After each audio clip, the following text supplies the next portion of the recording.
And when I got out, one of the producer of the documentary that I was shooting before I had gone into prison, he was working on the audit and getting some of the good footage from the audit floor there.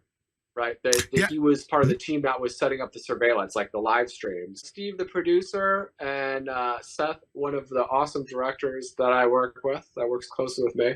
So we, with these security badges, right, since they were doing the live streaming, we had access to every single zone, right? Most of the people that work at the audit, you either had access to the paper ballot zone, the digital zone, or the security zone, right? So our badges got us in all three. So we got a very in-depth look at what was kind of going on there, and it was kind of a mess. So you were invited to catalog. On whose behalf were you doing the recording? And here you are at the audit, obviously with the appropriate credentials, but who were you recording for? I was working with the producer of the Deep Rig movie, who was also the producer of my movie before that. His name was Steve. Mm-hmm. And Steve's an awesome guy. Steve's all business. That's a Hollywood professional for a long time. So that's the guy. He did he's a stuntman, or used to be a stuntman. If you've ever seen the Transporter movies, right, with mm-hmm. Jason Statham, and they're driving the cars, right, and doing those crazy car chase scenes, mm-hmm. that's the stuntman right there that actually was driving those cars that did those stunt scenes. There's a lot of, nonsense out there, a lot of rumors, a lot of ideas of who I am and who I'm not. So and I know Patrick was on the other day, kind of given his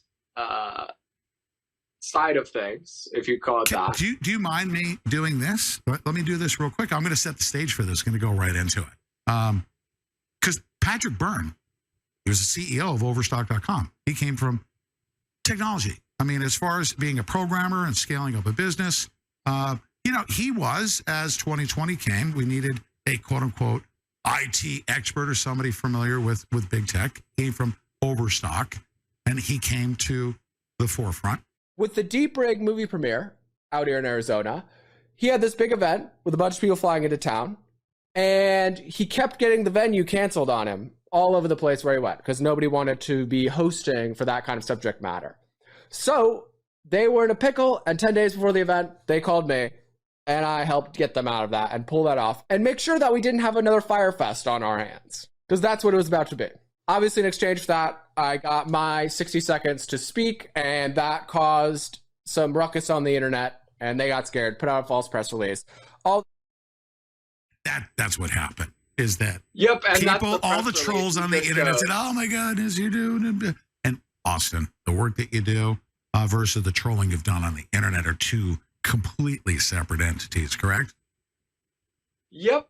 So I think it's good to bring up, obviously we want to correct the record from a few days ago, but we also want to show that we have the capability of putting on some pretty cool events. So in the future, in the not too distant future, when we're doing some other events, we encourage everybody to get involved in that.